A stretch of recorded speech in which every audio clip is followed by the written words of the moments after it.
বিয়ে হয়ে নাকি 6 মাসও হয়ে গেল, বুঝতেই পারলাম না। Hello everyone, welcome to our new vlog. আর সকালবেলা উঠেই চলে গেছিলাম জিম করতে। জিম থেকে আসার পর বিদিশা তাড়াতাড়ি করে আমার জন্য লাঞ্চ গুছিয়ে দিল। আর ব্রেকফাস্টও বানিয়ে দিয়েছিল। ব্রেকফাস্টে ছিল ওটস, স্মুদি আর ডিম সেদ্ধ।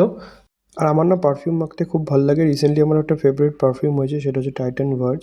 আজ প্রায় সারাদিনটাই বেশ মেঘলা, আর এখন কিন্তু ব্যাঙ্গালোরের ওয়েদার বেশ ঠান্ডা।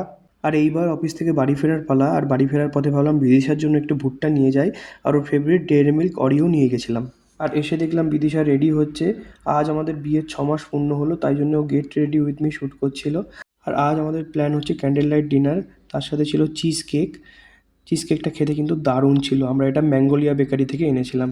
আর রাতের ডিনারে ছিল ঘরের তৈরি বিরিয়ানি, তার সাথে ছিল চিকেন চাপ, আর তার সাথে ছিল salad and chutney and papad.